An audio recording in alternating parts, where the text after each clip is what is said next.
this episode of CBS Radio Mystery Theater. If you've enjoyed this and want to hear more, please subscribe to this channel. You can also visit my other YouTube channel by searching Mr. Brian McCarthy in the YouTube search bar. Till then, thanks for listening.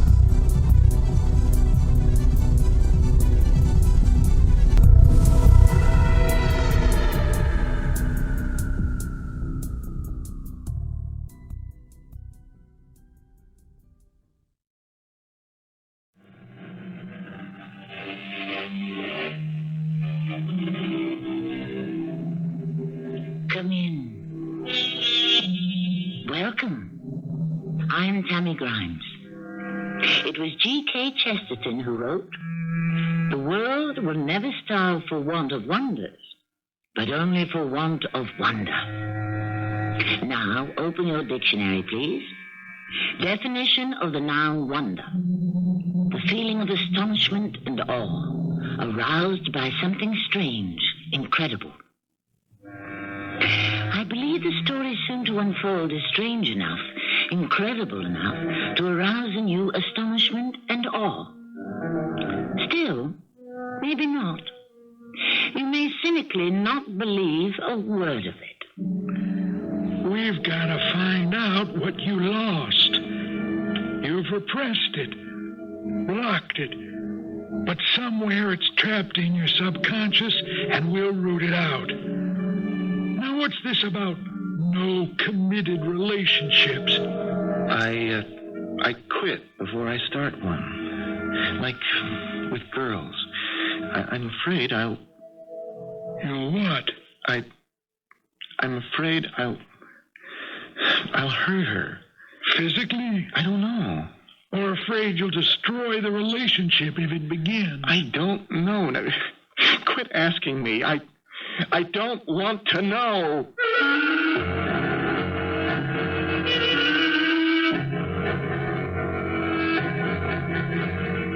Our mystery drama, 3 Fireflies in a Bottle, was written especially for the Mystery Theater by Nancy Moore and stars Russell Horton. I will be back shortly with Act 1. I won't venture to tell this peculiar, tangled story myself. Is that cowardly of me? Perhaps I freely confess that its complexities, its wheels within wheels, leave me confused. So it will be told by Robbie Clayton, a young man of odd experience, to say the least.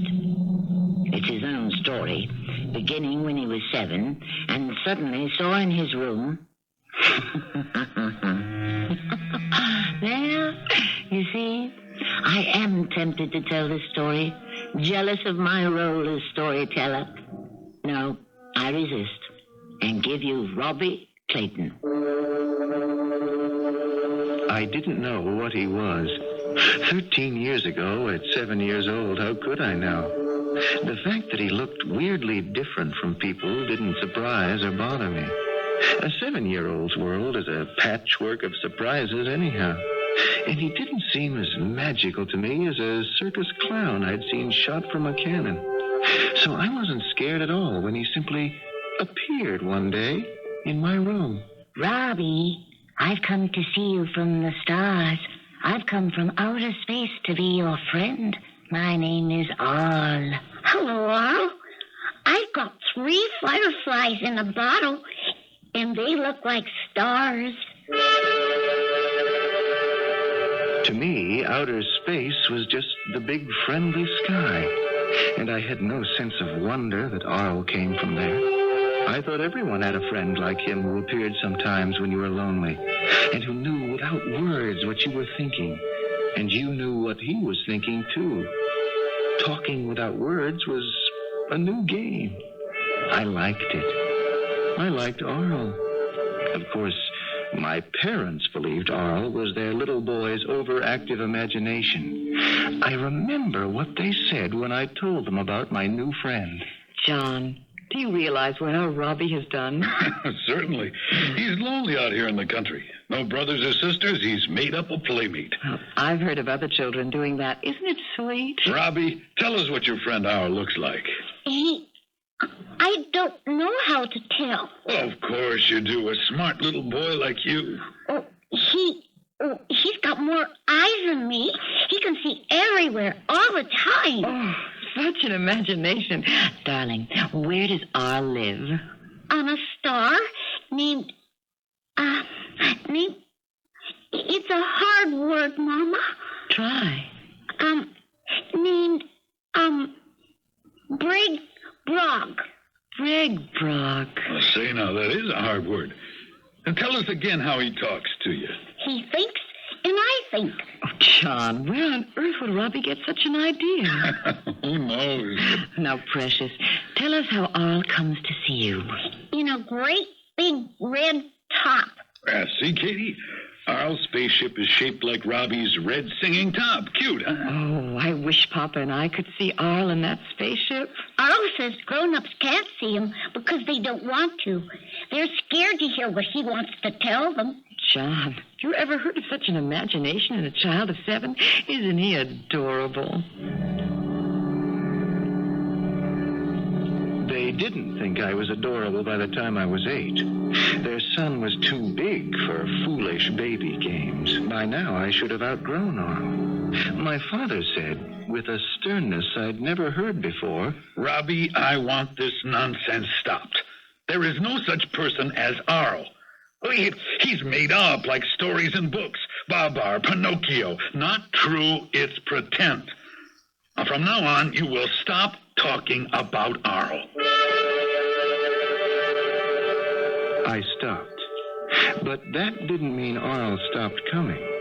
He began to tell me more and more about where he came from and why.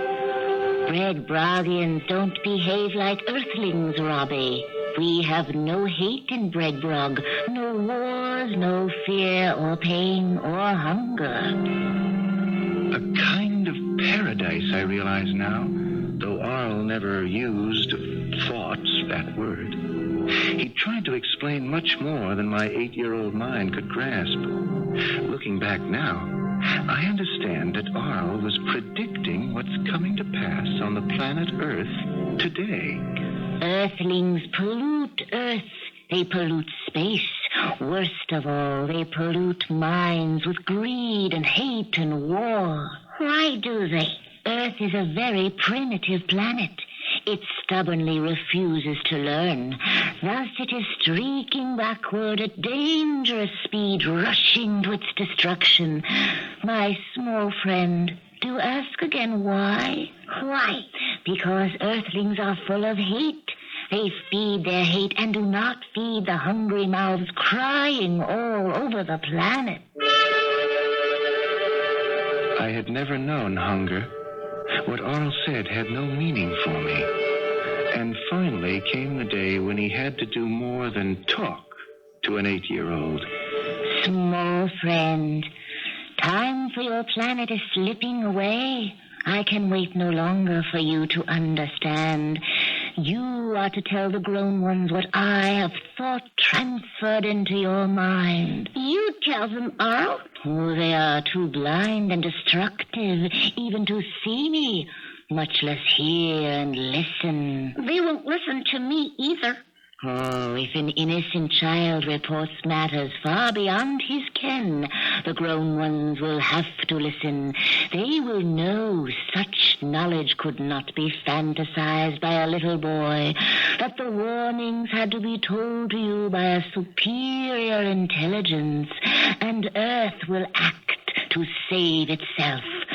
You will tell your mother and father, Robbie. They don't want me to talk about you. What you will say is not about me. It is about the world, its future, their future. It is about cataclysm, dissolution, annihilation.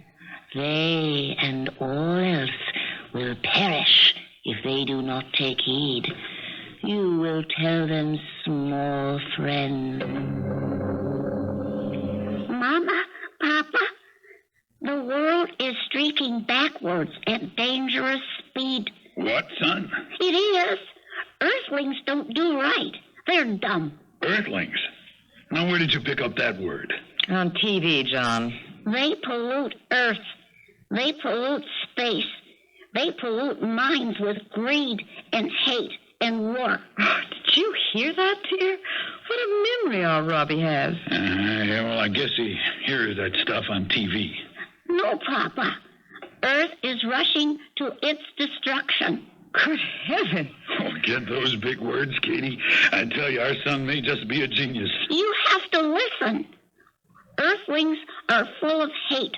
They feed their hate and do not feed the hungry mouth crying all over the planet. Darling, you haven't heard this kind of thing at school, have you? No. Please listen, Mama. Listen, Papa. I am listening. Is there more of this? Time for our planet is slipping away. Take heed, or all will perish. See, Papa? That's why I have to tell you. And you listen, because I couldn't make it up. And now you'll save everything. What the devil is this all about? About... Oh, I forget. No, wait. It is about cataclysms and dissolution and annihilation. John. Robbie, where have you heard this? Who's been teaching you those words? Robbie. I can't tell. You will tell me. John, don't frighten him. Look, darling, we're very impressed with what you're saying. You are? Mm-hmm, and we're listening to every word. Well, then you tell everyone. You tell the president, and Earth won't run backwards anymore. You believe Arl, and you'll save the world. Arl?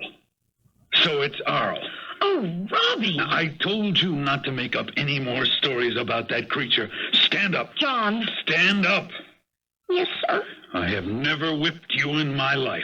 John, no, John. It's the only way to teach you not to disobey, not to tell lies, and most important, teach you to give up that thing named Arl.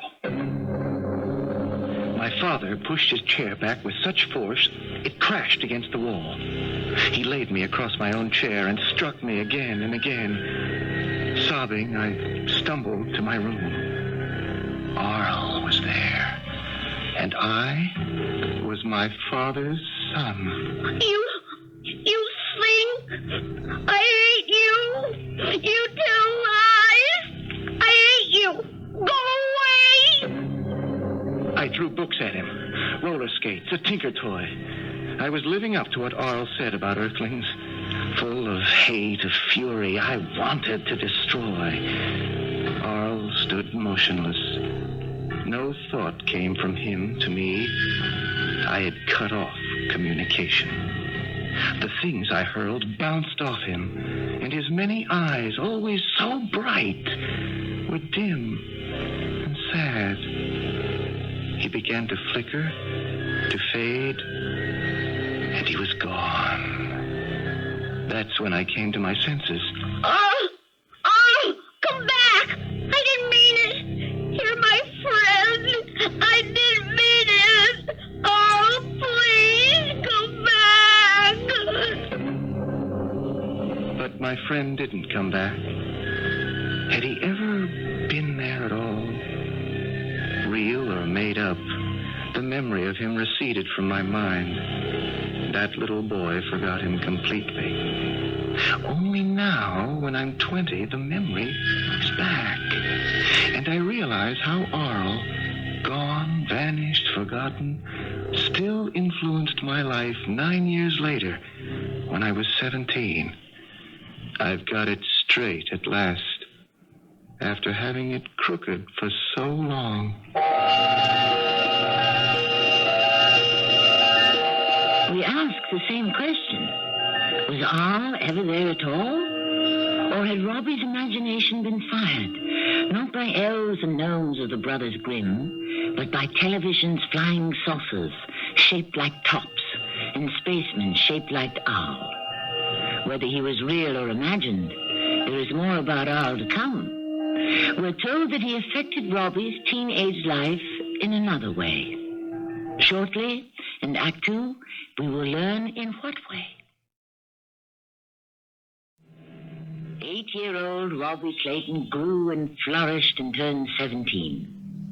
All memory of Arl had long since vanished, strangely erased, and never mentioned by his parents. But he grew up with a sense of loss, which he couldn't understand, for it had no name. Yet was it a sublimated memory of Arl that made the young teenager a passionate devotee of UFOs? I was a UFO freak, all right. You wouldn't believe the nights I spent under the stars trying to spook one to come my way. I even prayed I'd see one, but I never did. The spring I was 17, I began to go a little batty on the subject. One night, I got this crazy idea.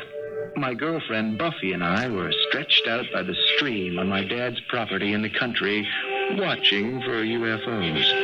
And something Buffy said triggered a memory. Robbie, look. The stars. Way up there, they look like fireflies, don't they? Fireflies? Well, don't they? Don't you think stars look like fireflies? Once, I told someone fireflies look like stars. Who'd I say that to? Who was it? How would I know? Wait, it's coming back. I was just a little kid. I had 3 fireflies in a bottle, and I said to... Who was it?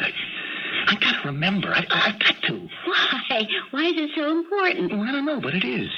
It is, Buffy. Like something big is trying to get into my head. Hey, you stars up there! Hey, you fireflies! Help me remember! I can't. So what? You were just a little kid with fireflies in a bottle. Hey, Robbie, wouldn't it be juicy if we could catch a UFO as easy as a firefly? We put it in a bottle and be famous. Buffy, all of a sudden I got it figured.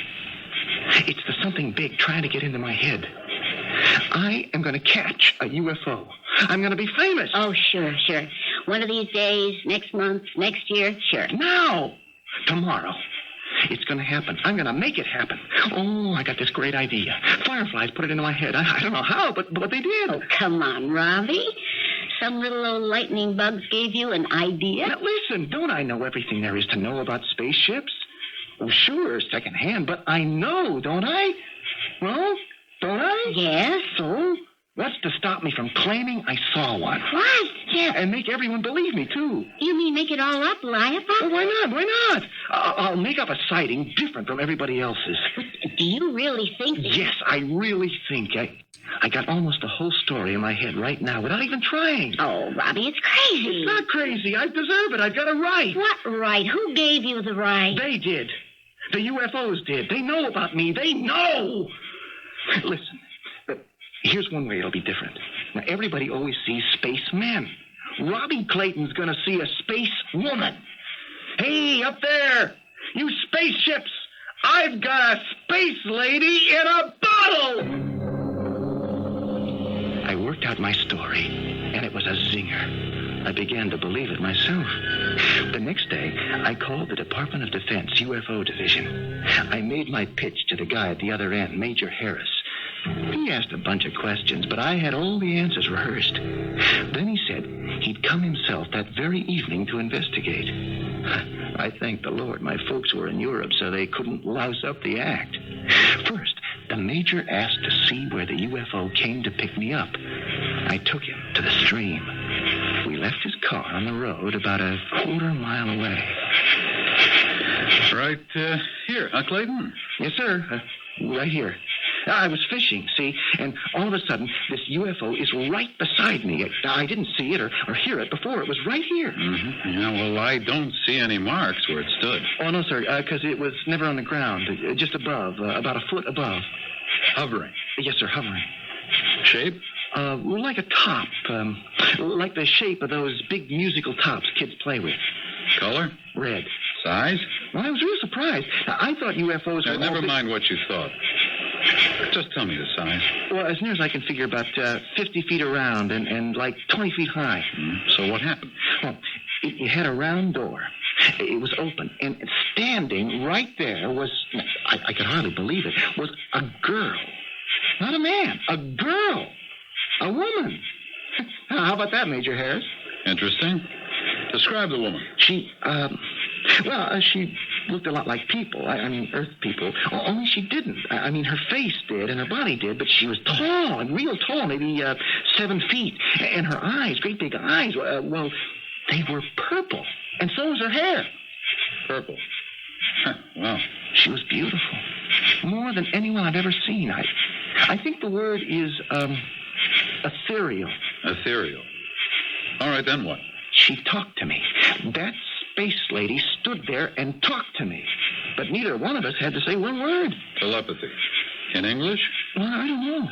Honest, I don't know. I just know I understood it. She said her name was Arling. Robert Clayton, are you prepared to take a lie detector test on this matter? What? You heard me. A lie detector test. Fat chance. You think I don't know you wouldn't dare take one? You think you're the first star-struck punk that ever tried to pull this kind of con? It's not a con. It is not. She was here. I swear she was here. You really believe you could do a number on the United States Air Force? I knew on the phone you were another fake. We get liars like you by the carload. You think I'd bother to stop by here if I didn't live in Baltimore and this was on my way home? I'm not a liar. I'm not. So long, kid. Clean up your act.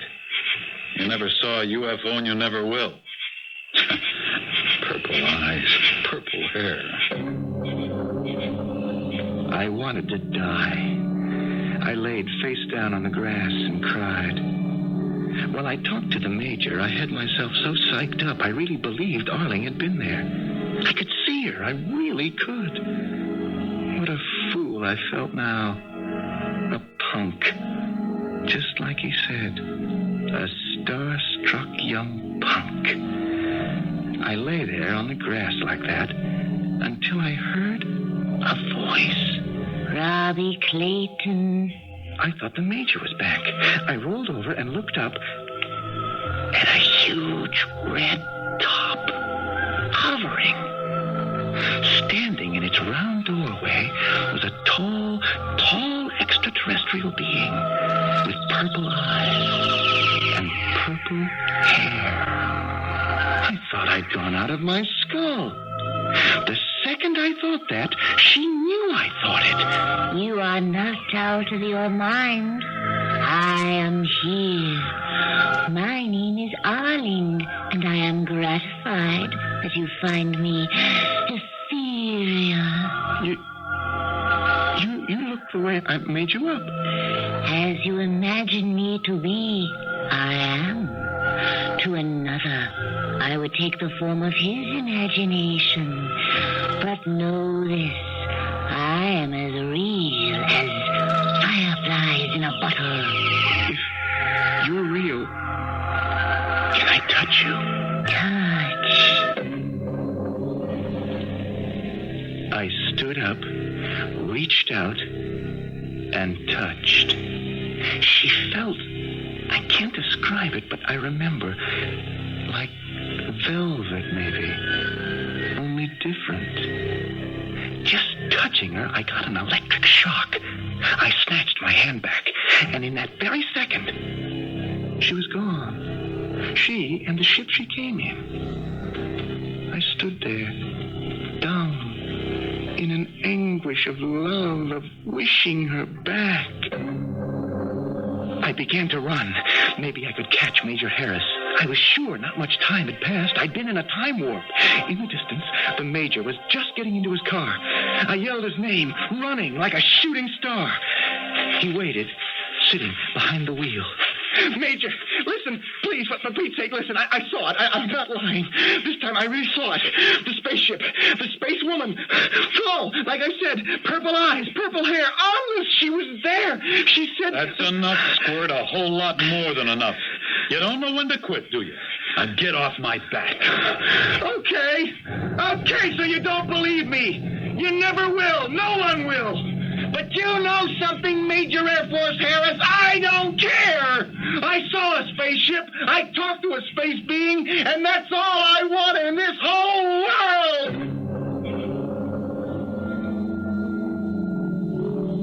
After that, just the way I forgot Arl, the memory of Arling was erased from my mind. When Buffy asked me what had happened, it wasn't like I lied to her. I honestly didn't remember. Robbie, how can you not remember? You had this plan. You'd call the Defense Department. You told me all that. I don't want to hear it again. But don't you even remember about the fireflies? The what? You had 3 fireflies in a Oh, bottle. Bob, will you, for Pete's sake, listen to yourself? You dreamed all this junk. Fell asleep out there by the stream and dreamed I it. didn't. I did not. Like I try to con the Air Force. Like I claim I saw a UFO when I didn't. And now you dream up a bunch of lightning bugs? Boy, you don't know when to quit, do you? Robbie, something's wrong with you. With me? You're different all of a sudden. What's happened to you? To us? Hey, don't lay it on me. You're the one that's different. Oh, get off my back. Get out of my life. Buffy was right. I was different. Something crazy was happening. I couldn't see it then, but I sure see it now. For one thing, it was the beginning of how I couldn't get along with anyone anymore. Every relationship that started, I'd run out on. Run. Scared. But scared of what? I didn't know. But I'd find out. Yeah, I'd find out.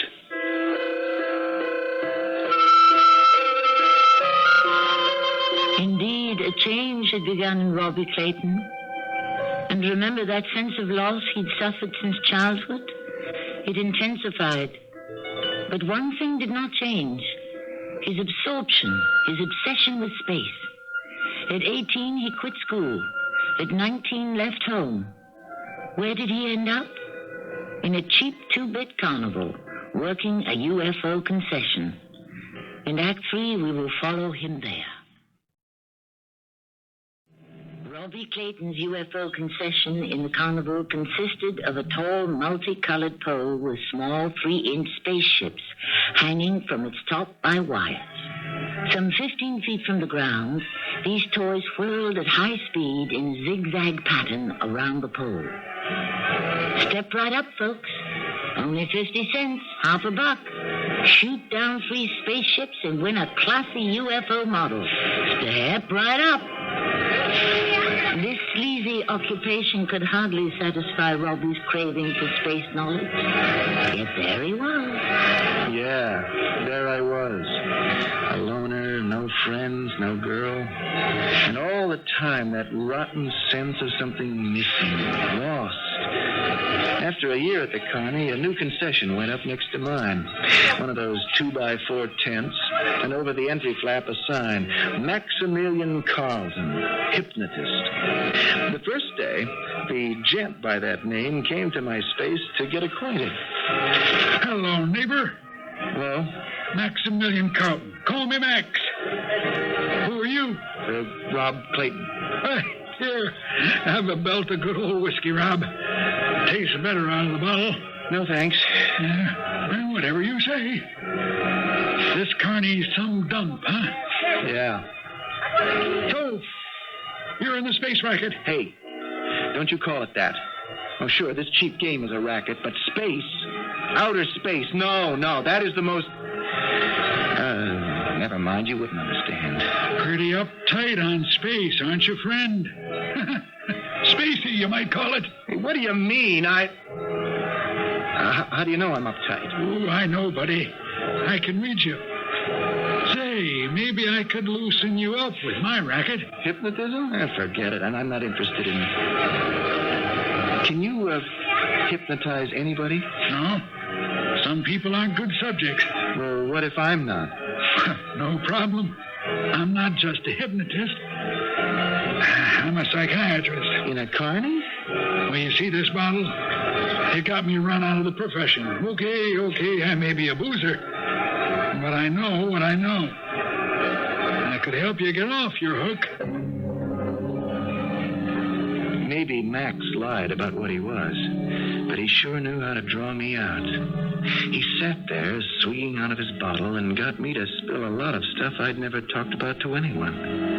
The feelings of loss, no friends, no girl, running from something or to something. but nothing had a name. And Max began to dig deeper. We gotta find out what you lost. You've repressed it, blocked it out. It's trapped somewhere in your unconscious, and we'll root it out. Now, what's this about no committed relationships? Why, I quit before I start one. Like with girls, I'm afraid I'll... You what? I don't know. Try for feelings, not facts. How do you feel when you see a girl you'd like to know? I'm afraid I'll hurt her. Physically? I don't know. Or afraid you'll destroy the relationship? I don't know. She looks wrong, too. What? Not at first. At first she's pretty, and then I don't like how she looks, and I don't want her anymore. Well, put that on hold and go back to the first time you got that sense of loss. When? I don't remember when. Well, let yourself feel the loss. Let the feeling take you back to when it first began. Go back to childhood. Did you lose something you loved? A parent, a pet maybe, a dog, a pony? I don't remember my childhood. Oh, sure you do. You're hiding from it. Now that shows it's important. Proves we have to exorcise the demons of that childhood. Now, think. What did you lose? I don't know. Quit asking me. I don't want to remember. I'm too ashamed. Ashamed? Of what? Why? I don't know why I said that. I don't know what I'm talking about. All right. Forget about childhood. What about your teens? Did you have a girl and lose her? Buffy. Only I didn't lose her. I quit. I walked out. Are you ashamed of walking out? No. She didn't look right. Well, then does the shame go back to some earlier time? I don't know. Well, now, don't be afraid of it. Where did it start? The shame, the loss. Where? Rob? Robbie. The little boy, Robbie. I have 3 fireflies in a bottle. That was the beginning of the breakthrough. I said fireflies and then clammed up. That's when Max hypnotized me. Easy. He picked up on the fireflies and I was a cinch. You're gonna feel relaxed. Feel good. Now imagine yourself in some peaceful place. By a lake, perhaps. Soft, lapping water. Oh, the stream on my father's farm at night. Good.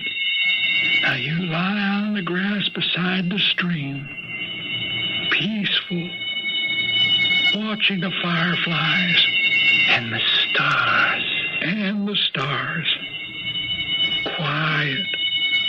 Peaceful. Stars, fireflies.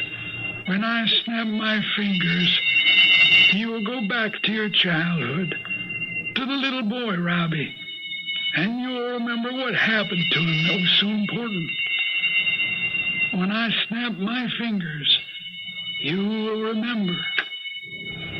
Robbie, I've come to see you from the stars. I've come from outer space to be your friend. My name is Arl. Hello, Arl. I've got 3 fireflies in a bottle. I told Max all about Arl. All except the end, the very end. Max kept pushing, asking, leading. Now you lost something. You're ashamed of something. What is it? Tell me what happened. Go back. Go back. Tell me. I threw things. Skates. Books. Toys. Go on. Go on. You thing! I hate you! You tell lies! I hate you! Go away!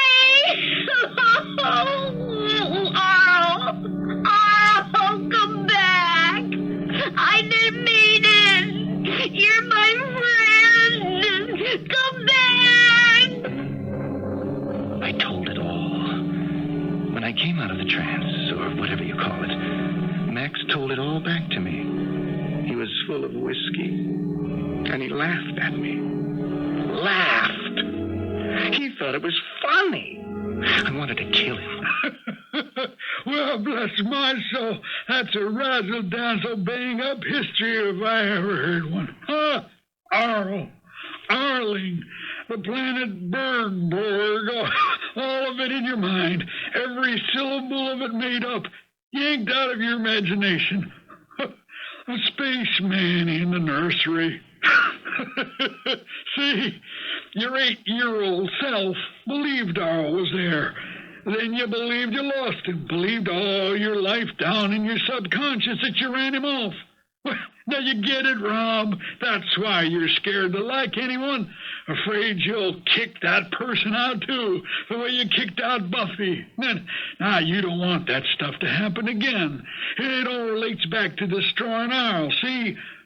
Sure, he was never real, but he was real to you. He was real. He was there. Oh, come on, kid. Cut it out. We got to the bottom of this craziness, brought it out into the light of day. You can let it go. No. Now take Arlen, your dream girl that never was. She's what you've been looking for in dames. Some dopey idea of perfection. Buffy and all the other girls look wrong.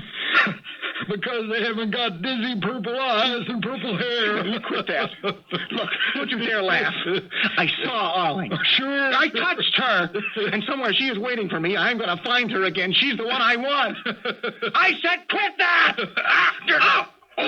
What are you doing? You! A liar! Stop! You're an earthling! You pollute everything!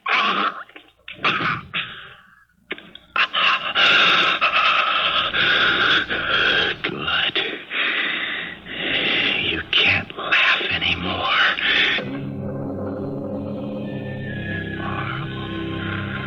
Arling? Come and take me to Breakbrog now.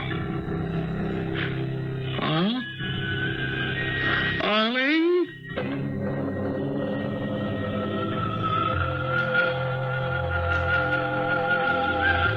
I am on the star Breakbrog now. I have 3 fireflies in a bottle. I forget why there are bars on the windows of my room and the door locked. I forget why. Wait. Arl will tell me. He comes when I call. Arl? See? Here he is. So fast. Arl, why are there iron bars? To keep the earthlings out. Oh, yes. You have not begun to write your story yet, Robbie. You are to write everything down about me, Arling, Breakbrog. Write it down for the ignorant earthlings to read. I'll write soon, Arl. Yes. Soon I will write. First, I have to talk to Arling. Arling? Arling? I am here. I am as real as fireflies in a bottle. May I touch your purple hair? Touch. Oh, you have stars in your hair. No. Fireflies. Oh, Arling, I forget why the Breakbrogians carry big keys. To unlock your door. Robbie, darling. I have 3. What have I? Darling, don't you know me? I'm your mother. Mother? Oh. Psychiatrist said you might not know me, but I didn't believe him. Sweetheart. Try to remember. You don't look right. Your hair should look like Arling's. Like, who's Arling? This is Arling, my wife. beautiful with 3 fireflies in her hair. There's no one here. And this is Arl. Beautiful with all his eyes. Oh, the space creature from when you were little. Oh, my darling, you're imagining him again. But there's hope. You have the best doctors, the best psychiatrists. This is the finest mental hospital in the country. You can't see Arl. You couldn't see him then. You can't see him now. Or hear what he says. Or understand if you did hear.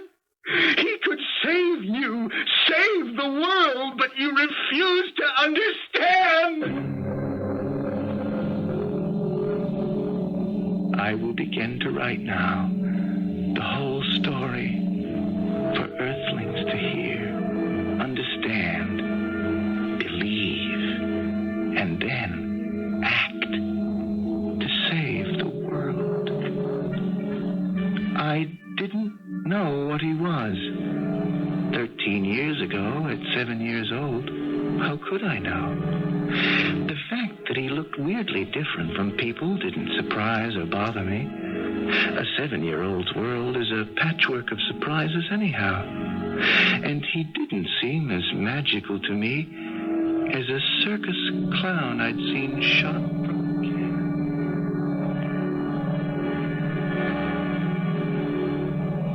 Story, written in an asylum by a young man thought to be lost in the labyrinth of madness, leaves too many unanswered questions. Suppose, laugh if you like, suppose all was real, that he did come to Robbie from out yonder somewhere, came to help, a child, listened and believed, until adults filled that child with fear and hate. But suppose adults, too, had listened, believed, and acted. Would our world then not be on its present disaster course?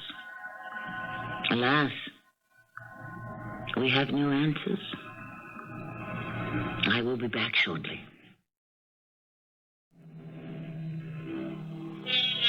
One last question. Some reckless part of me wonders, well, go ahead, laugh, wonders how many imaginary playmates of children may in fact be extraterrestrial beings desperately trying to save this doomed planet. Our cast included Russell Horton, Evelyn Juster, Cynthia Adler, and Lloyd Battista. The entire production was under the direction of Hyman Brown. I hope you enjoyed this episode of CBS Radio Mystery Theater. If you've enjoyed this and want to hear more, please subscribe to this channel. You can also visit my other YouTube channel by searching